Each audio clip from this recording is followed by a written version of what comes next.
What's going on, guys? Jimmy from Clockwork Industries. Welcome back to another Clockwork gaming video for Diablo 4. So I wanted to get a kind of like a final wrap-up video of the Frostburn build that I was working on and some of the theory crafting that I had been doing. I wanted to touch on the patch that just obliterated everything pretty much. And we got new season starting. Actually, right after I post this video, I'm going to be going live on Twitch, and I'm going to be starting up a new rogue on the new season and leveling up, going to hit 100. What I'm going to be doing is replicating this build, but attempting to throw in some of the new aspects and some of the new malignant gems and see how much further I can push it. So what ended up happening is I was basically getting close to my goal. I think with this build was to try to be able to get down at least like a 75, and I think that was pretty on par to where I was going to be able to go. A few more changes made, maybe it could have got to an 80. It's really difficult when you have mobs that can one-shot you, even just like a normal mob. So like, you really would have to prime each pack and take it very slowly the higher you got up there, and just one wrong move and you were getting clapped. But I ended up changing a few things since the last video. I dropped the cowl helm that gave me more lucky hit, and I imprinted the might helm with our might aspect. Got more poison imbuement, got cooldown reduction, max life, max armor, and then the basic skills grant 20% damage reduction. This was a huge help. This let me push a little bit further from where I was in the last video. And then another thing, so then that was one of the main changes that I did. I was still running temerity pants as well. I just changed those out as part of this new patch update. What else did I done? I'm pretty sure I had the shared misery boots in the other build, spreading the crowd control around. One other thing that I did is I ended up dropping Dark Shroud for dash, and I took, dash does a slow on enemies, and I think I did the, we'll go over here really quick because I want to try to stay on target with this. I ended up taking a dash that slows enemies it hits. You can also do the cooldown charge, but I ended up going with the slow one and then the one to daze them. Just more damage reduction. If they're dazed, they're kind of like locked in place. They can't attack. Or they can move, but they can't attack you, basically. So that was helpful. Anything to get these mobs from stopping hitting me. Anything I could do with the adventurers boots of shared misery. So once they were dazed, I can hit them with a puncture or twisting blades. It could spread that daze out to other mobs. I just felt like it ended up being more reliable, because what I ended up doing to drop Dark Shroud was I ended up putting it on my chest piece, or on my pants here. You take 20% increase or less damage from crowd controlled enemies, so it basically gave me another damage reduction. And then whenever a crowd control enemy deals direct damage, you gain movement speed. That was really nice. Also, what I ended up doing was taking, because of the nerf, I took disobedience and put it on my amulet, so I can get almost up to what it was before. So I'm at 45% armor here. And then on my chest piece, I ended up having a extra defensive slot, so I put 20% increased crowd control duration, and when mobs are unstoppable, you get 40% increased damage. This helped out a lot, because everything's based off of slows, daze, freeze, and stuns. So I did that as much as I possibly could. And I felt like once I made these changes, like right after that patch, I went down to where like it was a struggle to get to a 64 when I was currently like able to do like almost 69 to 71 pretty easily, and my push was going to be to go to 75. Instantly dropped me down like 10 to 15 levels.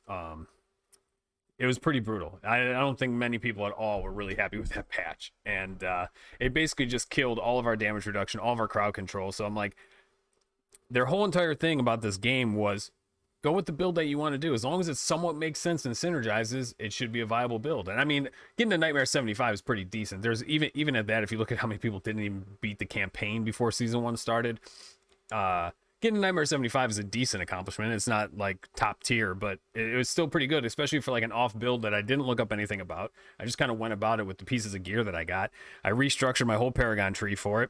And I thought it was pretty cool, and it was a fun build to do. Like, I didn't want to have to be forced into a meta. I don't really care, because here's the other thing: getting down 100 versus getting down to 75 does not give me any more rewards. So until they fix that structure of how you get more rewards for accomplishing harder content, I don't really care. I'm gonna go with a build I think is fun, and my goal is going to be a subset of that, where I'm going to take that to as far as I can with it and see how far I can take this build I'm having a lot of fun playing. Because really, Once you're able to farm Nightmare 50, you don't get any more benefit after that. And even at that, it's just like once you can do Nightmares in Hell 4 or in World Tier 4, there you don't get any benefit. So one of the things in the partner program that I did as a recommendation was we need to see better roles and better sets of roles for completing harder content. There's no reason for me to push that 75 or even push that 100 because I'm not going to get anything better for it. It's still just going to be endless hours through RNG to get your gear. So if I'm standing in town and I got some badass equipment on, it doesn't show that I did any hard content. All it shows is that I ran around a World Tier 4 for thousands of hours. There's no like significant threshold, like he got this down, that's why his gear's so good. Like I think World of Warcraft is a game that really nails that. And I'm going to have a comparison video up actually probably this weekend. I'm going to try to finally get it up. It's going to be comparing Diablo Immortal actually to this game, Diablo 4, and then a little bit of comparison with World of Warcraft because those are the games that I've been playing over the last 20 years. I started with Diablo 1 to Diablo 2. Then I went into World of Warcraft for like 10 years. And then I kind of took a break from gaming as I started my business. And then I got back into gaming, waiting for this game to come out. I started playing WoW Classic. And then I decided to take the leap into Diablo Immortal and see what the hype was about right when the game dropped. Actually, I found out I had a lot of fun playing and I met a lot of cool people. So I'm going to get into that in the other video, despite all the hate that game got. But I really jumped into that game just waiting for this one to come out. I've been waiting for Diablo 4 since the launch trailer. I've been super excited about this game. And the games that I find fun, I do want to see succeed. So like I ended up getting into the Diablo partner program from streaming Diablo Immortal because I was having a lot of fun with a lot of the people that I met. We had a great time. They have a lot of cohesive stuff for the social activity of the game because it's actually marketed as a MMO ARPG. This game, it falls short there. I'm going to get into that in the other video, but I want to go through the rest of my build here. I'm going to have an updated D4 build planner from Maxroll on the build. And I'm also going to be replicating this build going into the season as well and see how much further I can push it in the season with the seasonal affixes and everything like that. So we took puncture and we ended up going with fundamental puncture. So you get the spread, and if it hits enemies, you get vulnerable. Puncture also slows on the third hit, I believe. Slows enemies for 2 seconds on a third cast. Okay. And then we go Twisting Blades. And I was going with the cooldown reduction Twisting Blades. Still using Siphoning Strikes. There's probably a couple things floating around here that I was planning on changing, but didn't get around to it because the season came out too early, and I've been busy in the shop and everything, so I'm only able to get out as much as I can get out. I ended up going Shadow Step and Dash. The Dash was taken because I went with the piece that gave me the damage reduction from crowd-controlled enemies. I felt like that was a better, even though it's a little bit less, I felt like it was a better baseline damage reduction than going with Dark Shroud. So my thing would be like, I start off either get a puncture on one mob, or I would try to get a Shadow Step on a faraway mob with a couple Twisting Blades, dash through the pack, get the damage reduction on them, get a Twisting Blades off, dash through the pack the other way, get them dazed, and then throw out punctures to get the crowd control to spread. The crowd control and lucky hit spread really well with puncture for some reason, much more than Twisting Blades even did.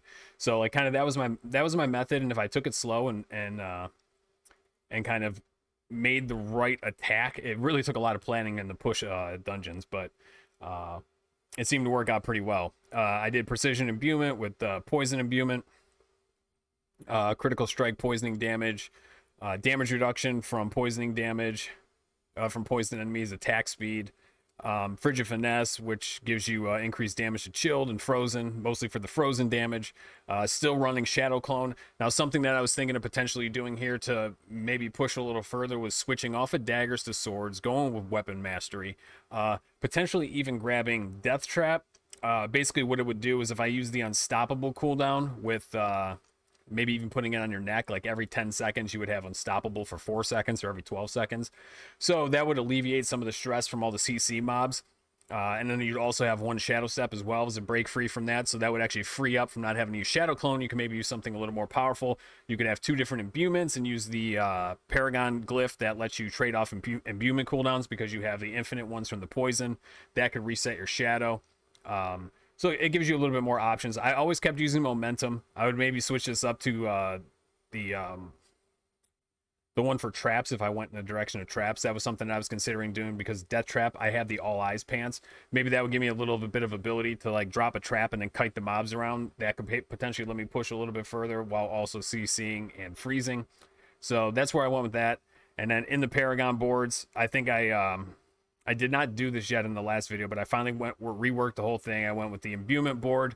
I went with the damage to what is this one here? Cheap shot board for the damage to chilled and frozen and all that crowd control. I got damage reduction out of it, damage to elites, and then obviously the vulnerable board with damage to vulnerable enemies, the exploit weakness board. So it all synergizes, it all works, it all makes sense. It just wasn't able to get that push. And I think the only way you're really going to be pushing past like 80 in the nightmares is if you, at least right now with the way things are set up, is if you have an off-screen kite build. Every single Nightmare 100 dungeon that I've seen cleared was some sort of off-screen build where you can kill the mobs from the other side of the screen and never even have to get touched by one, because if you got touched by even a trash mob, you're probably going to die, even if you have stacked up damage reduction, stacked up armor. As a rogue or a squishy class, I saw rogues doing it this way, I saw sorks doing it this way, I saw necros doing it this way. You had to kite from the other side of the screen, you had to run, and you had to be able to lay down enough DPS on the ground, and that's how most players were killing the higher level Nightmare dungeons. This one still lets you get up in the action, and I believe if I would have tinkered with it or had more time, we probably could have got up to like a Nightmare 80 with it. And the other thing is, it's fun. It's really intense. It's really fast paced, and it requires a decent skill cap for it. You got to have pretty quick reaction time, getting the other side of the pack and everything like that. But it was a lot of fun to play, and I'll have an updated version of this on the D4 planner. I'll have a link down the description. The links are now working down there. So I'll also have a link to the Twitch. I'll be live up there probably a little bit after this video goes up, and we'll be starting off a fresh rogue, and we're going to try to replicate this exact build and see how much further it can go potentially with some of these new features from season 1. So I will wrap this up there. Thank you all for checking out the channel. The few people that have subscribed already, I appreciate it. It's a small channel, so I appreciate the early subs, and thank you guys for watching. If you liked the video, hit the like button, and come hang out on Twitch. I'll be there in a little bit. Yeah, that's gonna be it for this one. Take it easy, guys.